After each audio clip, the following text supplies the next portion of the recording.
And a special treat for us here in Silver and Black Productions today as we are joined by Jeff Pearlman, the author of his newest book, The Last Folk Hero, The Life and Myth of Bo Jackson. And Jeff, as I was saying, we got the book here. It looks fantastic. And credit to you from the top, a good heft to the book, right? Like you certainly got we're getting our money's worth out of this thing. Thanks for hanging out with us today. It is not a pamphlet. Yeah. It's definitely not a pamphlet. Certainly not. But I wanted to start here.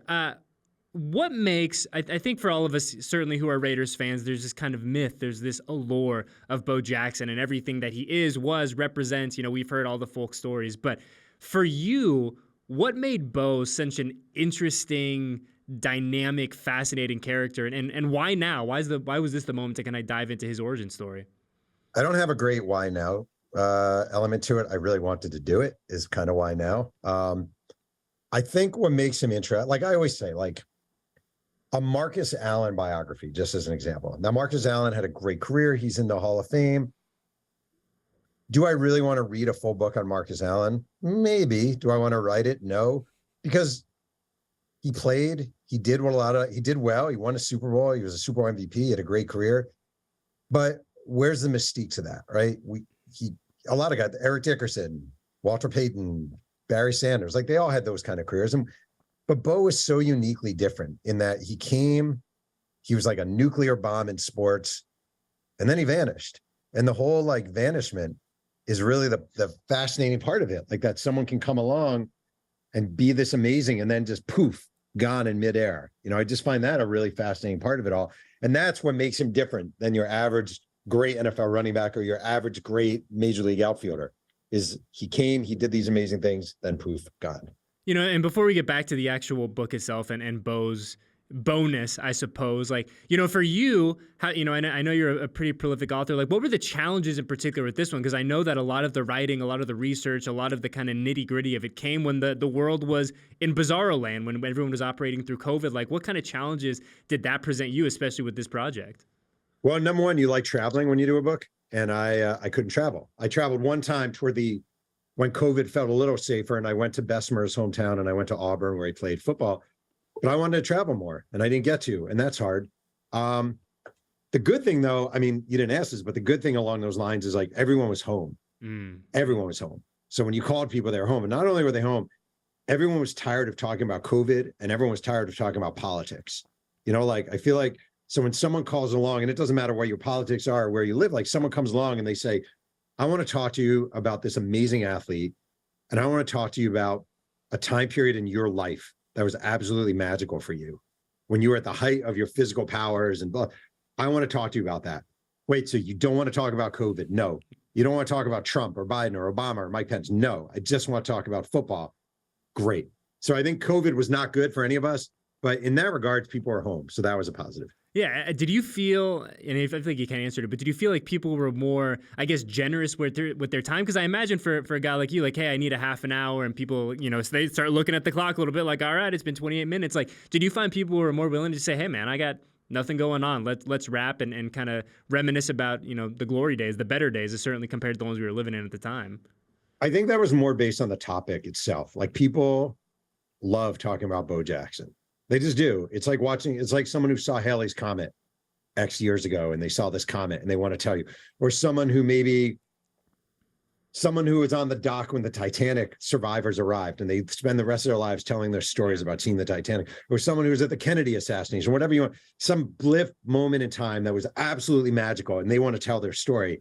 That was sort of Bo Jackson. So I don't think it was COVID. I think it was the topic itself. Yeah, I mean, it's an incredibly fascinating topic. Obviously, here in our studio, we view everything through a silver and black prism, if you will. And I think when you talk about incredible, excitable, unique characters, you know, Bo's at the top of that list. And you know, you go through the book, and I think one thing that really stood out to me, and I'll, you know, be honest that I didn't know that Bo had this kind of level to him, was a lot of these challenges that he had as a kid, you know, kind of the upbringing and some of the moments in Bo's life where you feel like, man, that's a really far ways away from him being the all-world, everything running back baseball player kind of, you know, folk hero that we see now. Like, how, in your research, like, what kind of conclusion did you come to in terms of the way that Bo grew up really impacted who he was, I guess, more off the field when he was an adult?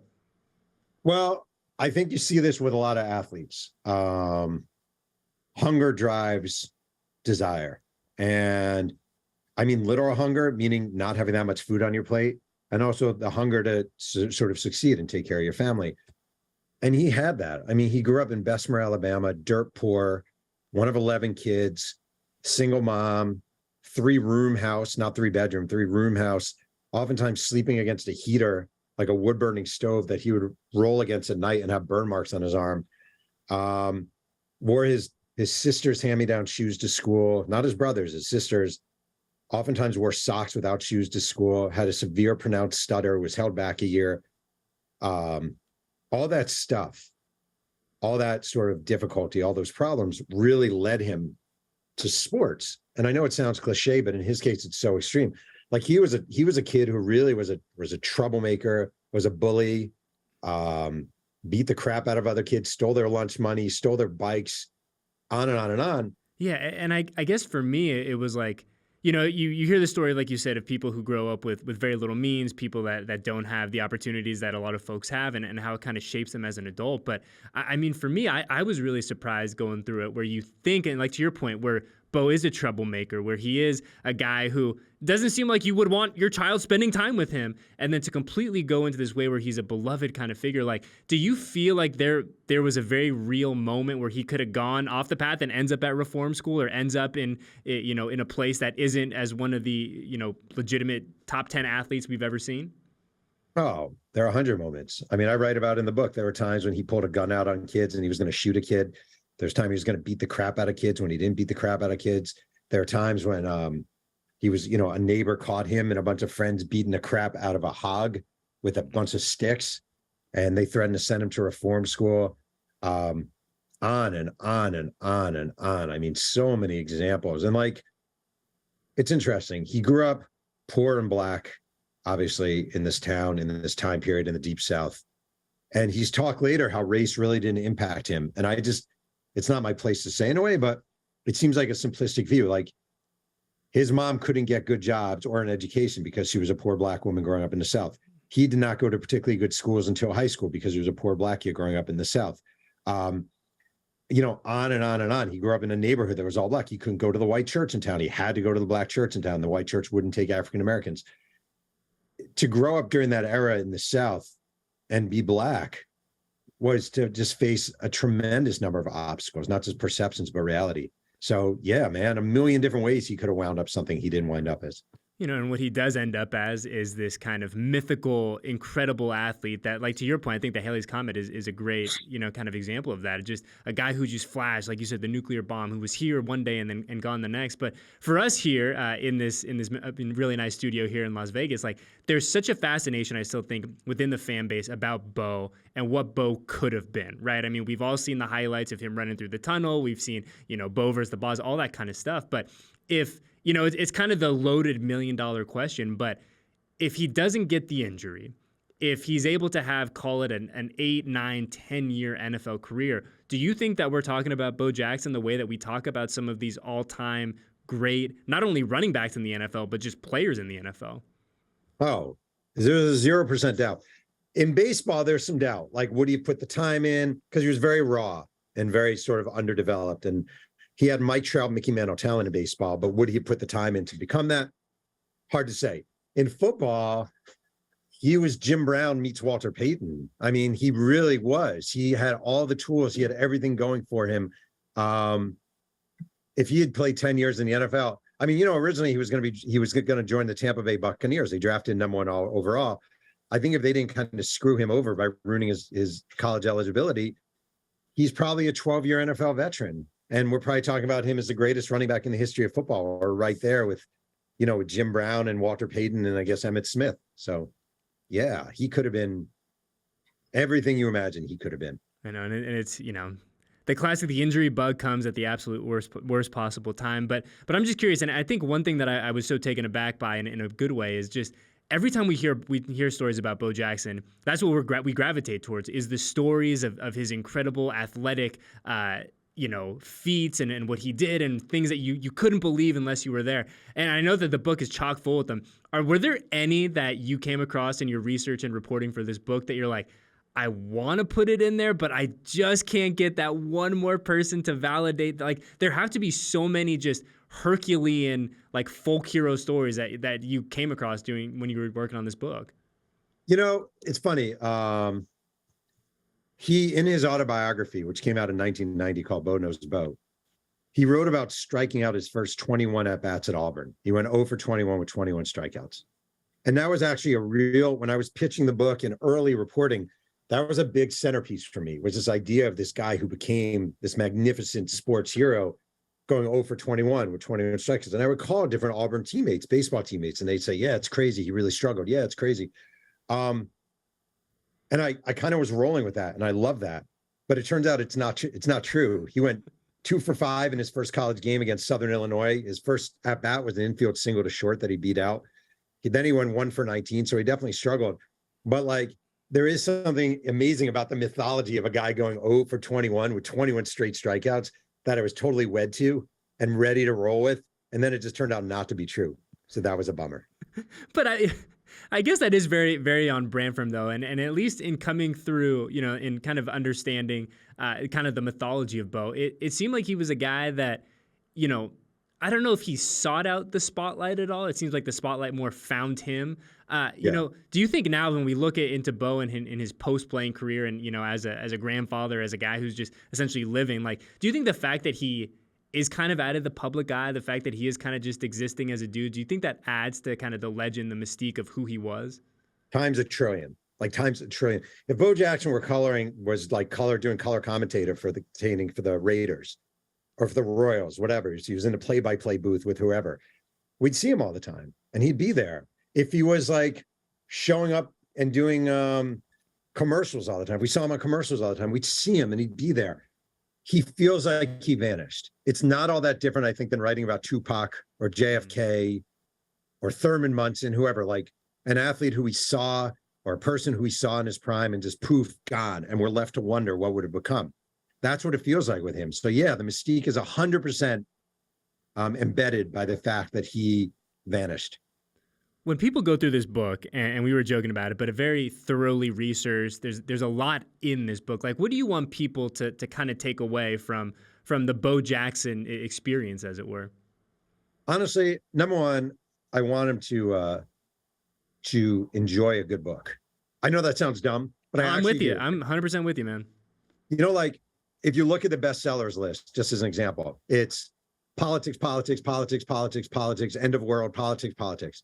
And I just think sometimes it's nice to read a good book and to be able to be taken away and to think about this. And the other thing is, I do feel like Bo Jackson has been sort of forgotten by a lot of people, or maybe just never remembered by a younger crowd. He was the greatest athlete to walk the earth. And I always say this is my elevator pitch on Bo Jackson.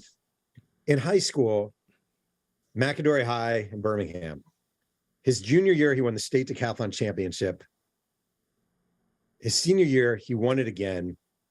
He won it without ever taking his sweatpants off.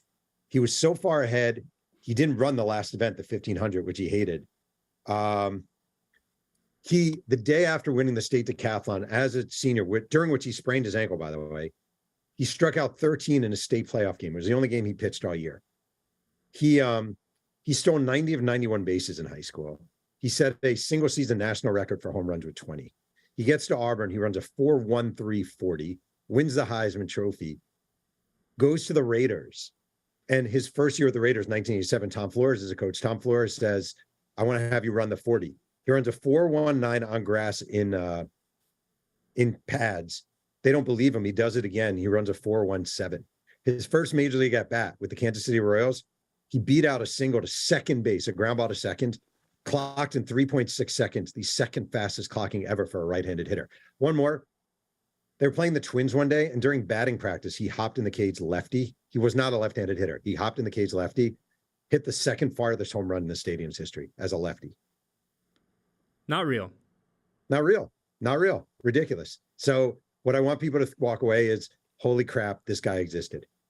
Do you think we ever, and once again, loaded question, you think we ever see someone that even enters his kind of orbit or his stratosphere in terms of raw athleticism? Like, it feels like there's not, the way that you feel like you don't see as many multi-sport athletes these days. And I'm curious, you think we'll ever see another one that even comes close?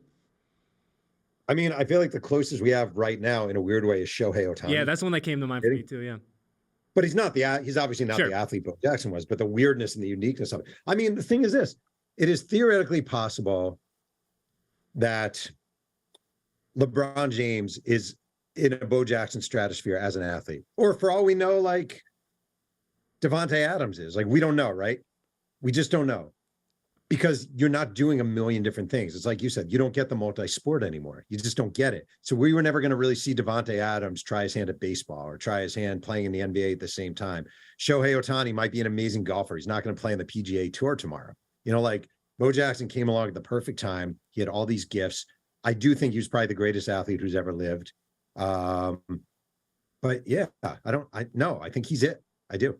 Yeah, and it's hard to argue. And you list off the feats that he did. You list off everything that he accomplished on and off. I mean, it feels fake, right? Like when you go through it and you kind of read and you understand what he did and you watch the highlights, you're like, yo, this isn't like a real guy. You know what I mean? This is like a cyborg from a different planet and a different time. But hey, Jeff, I appreciate you coming on, man. Hey, can you tell the people where they can get the book? It's available everywhere, all stores, online, Amazon, BarnesandNoble.com. And I really appreciate you talking to me about this stuff. I can talk Bo Jackson all day. And you know what? I'm sure we'd love to have you back and do a little bit more. Well, Jeff, I appreciate you, man. Stay safe out there. Congratulations on the success of the book, and we'll talk to you soon, okay? All right. Thank you so much. Take care.